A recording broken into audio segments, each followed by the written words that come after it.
berasal dari Karangmulyo, dusunnya Sumber Kembang Timur, RT 7 RW 1. Dan saya sudah berkeluarga, punya anak 2.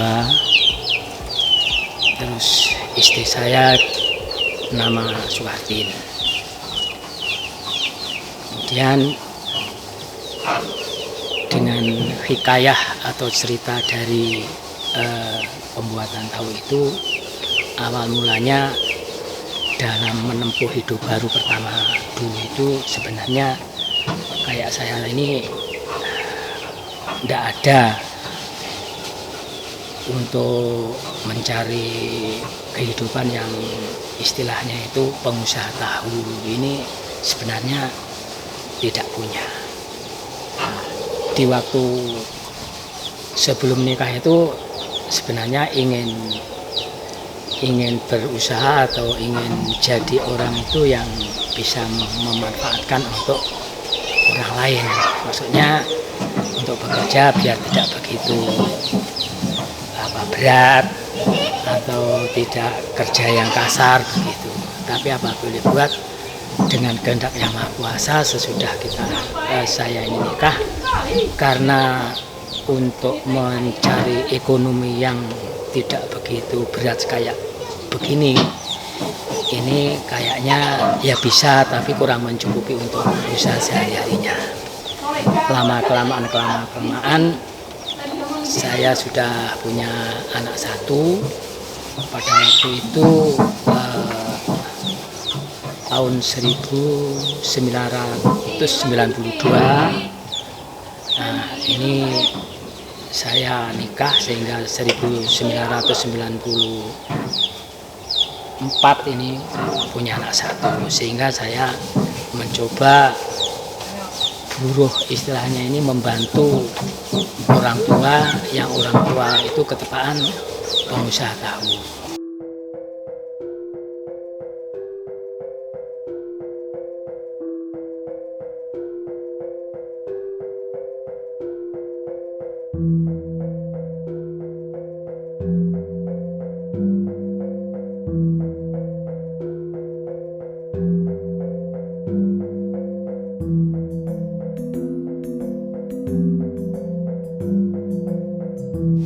Sebenarnya saya tidak ingin seperti Bapak, karena kayaknya ini sudah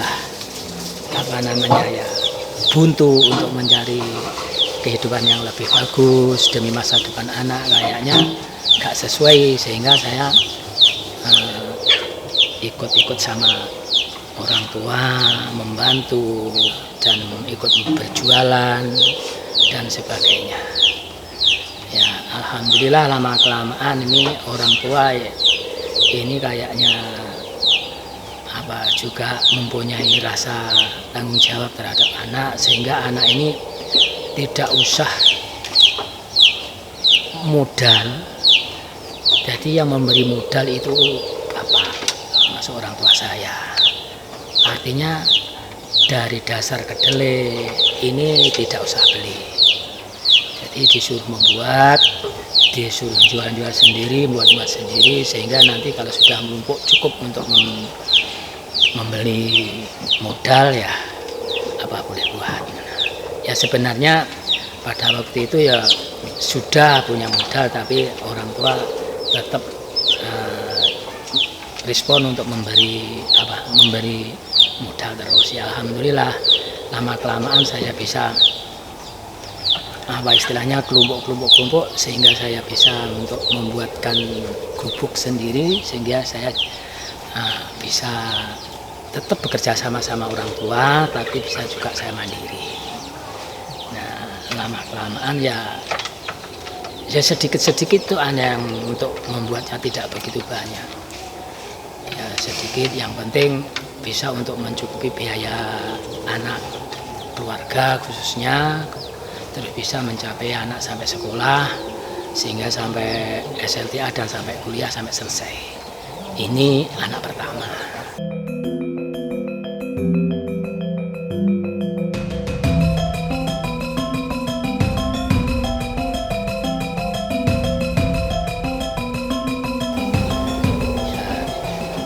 dengan usaha seperti itu ya peras keringat banting tulang.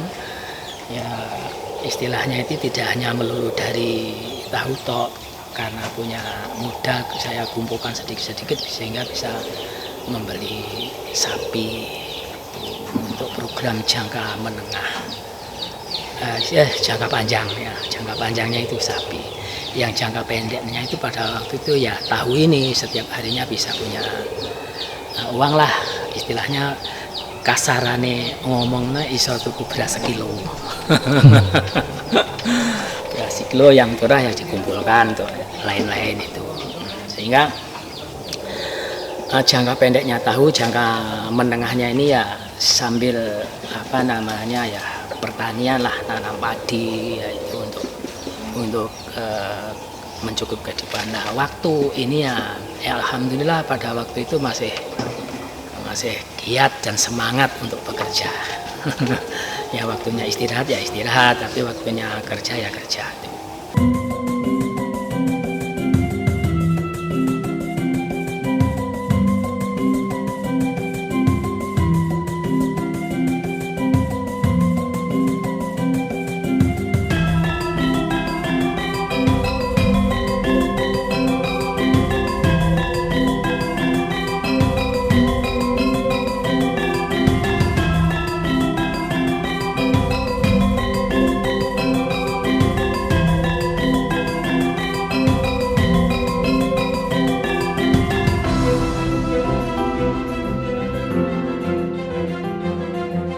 Sehingga jangka pendek, jangka menengah dan jangka panjang itu alhamdulillah bisa terlaksana.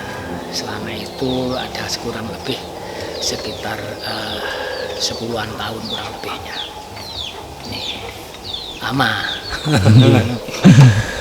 Nah, sehingga lama kelamaan terus jangka panjang sekitar 8 tahun punya anak yang nomor 2 ini.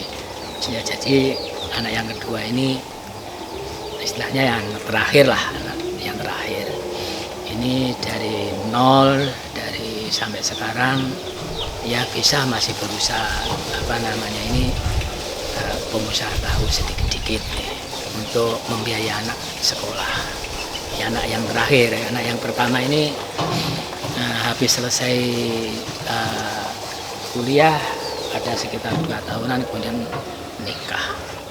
Nah, sudah nikah, sudah tanggung jawabnya suami, sehingga saya sekarang ini tinggal anak 1 ini laki ini ya, sampai sekarang dia masih duduk di perkuliahan semester 2 kurang ya semester 2 sekarang ini.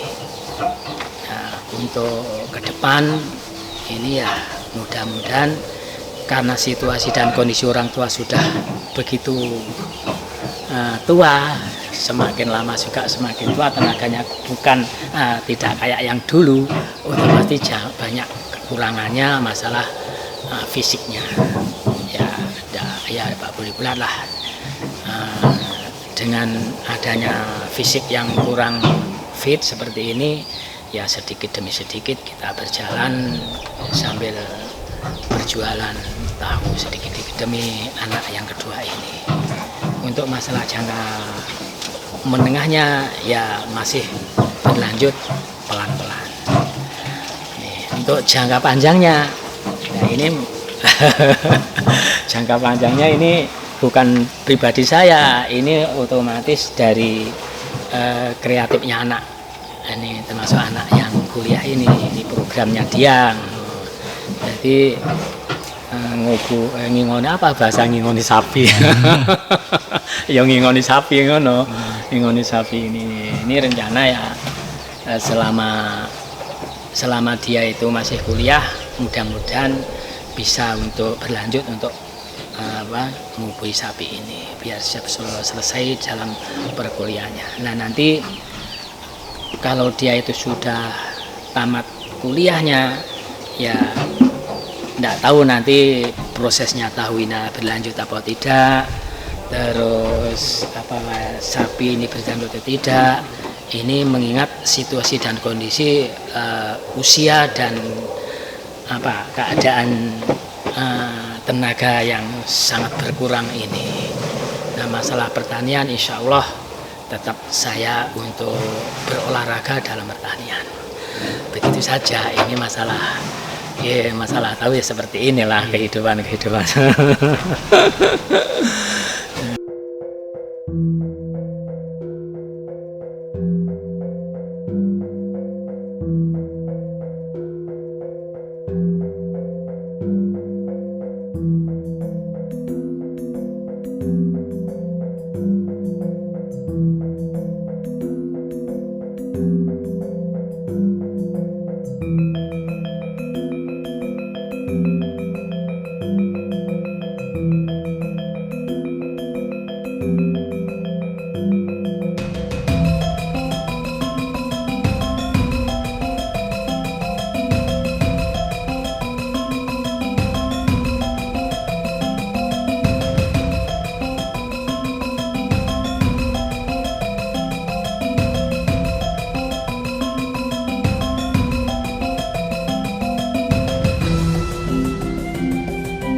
Untuk tahu ini pada zaman dahulu itu kayak harga kedelai kan masih murah.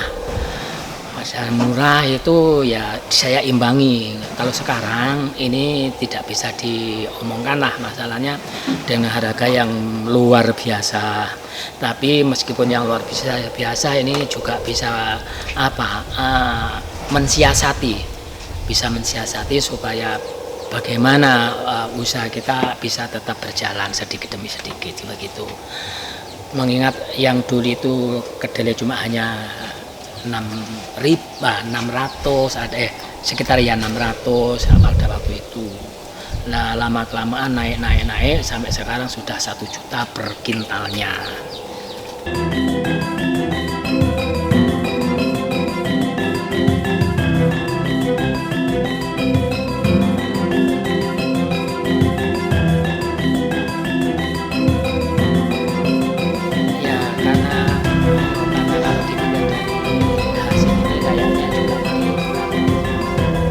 Saja dalam 1 godokan itu kan 3 kilo itu harga kedelai ini 30.000 untuk menjadi tahu saya jual ini menjadi 65.000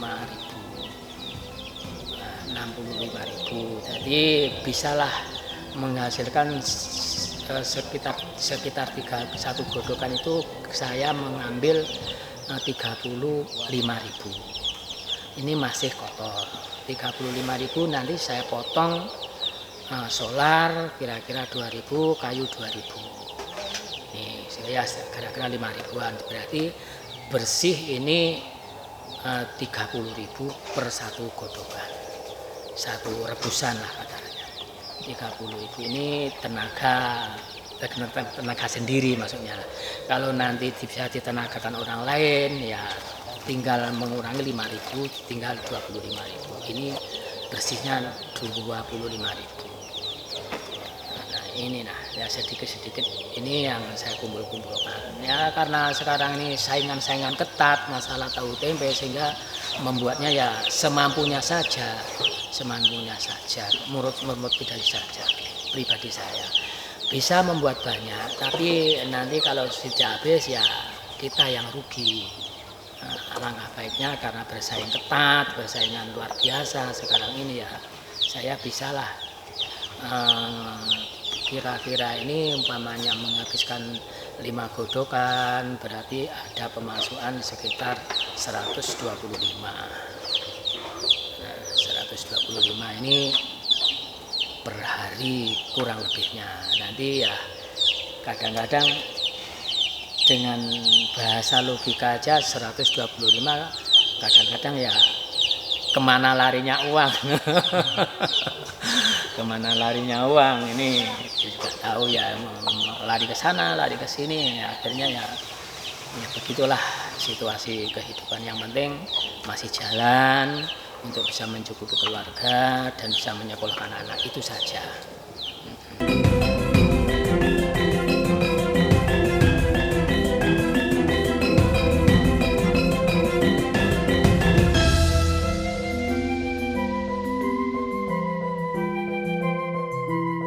Ya, produksi ini pada waktu sekitar tahun 2005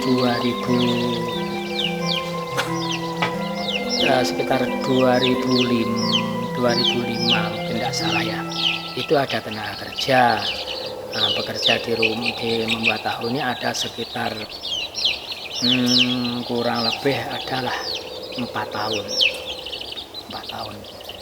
Sehingga dia itu ya sebenarnya telaten, juga bisa telaten. Terus akhirnya dia itu nikah, terus dia tidak bisa meneruskan, dia usaha sendiri. Tapi tidak mau untuk meneruskan jualan tahu atau membuat tahu, itu tidak mau, jadi usaha lain. Ya, nah, ini pada waktu itu. Untuk habis itu ya ada satu, saya suruh nanti sekitar 1 bulan 2 bulan ini kayaknya sudah jenuh. Nah, ini apa gara-gara bayaran itu enggak sebenarnya. Kalau bayaran ini saya maksimalkan sesuai dengan apa namanya ya, hasil dari tahu ini. Nah, ini hanya 3 bulan 4 bulan, ada yang sekitar 1 2 3 orang menawi. Yang agak lama ini ya 1 sampai nikah ini. Akhirnya kawan-kawan ini, konco-konco, tetangga-tetangga ini tidak ada yang mau. Ya saya ini bekerja sendiri sak mampu. Ya mengingat kayak orang tua dari dulu sampai sekarang kayaknya kerjanya juga kerja keras, kerjanya kerja otot biasanya. Jadi harapan saya dari anak-anak ini kalau bisa jangan kayak orang tua dalam bekerjanya.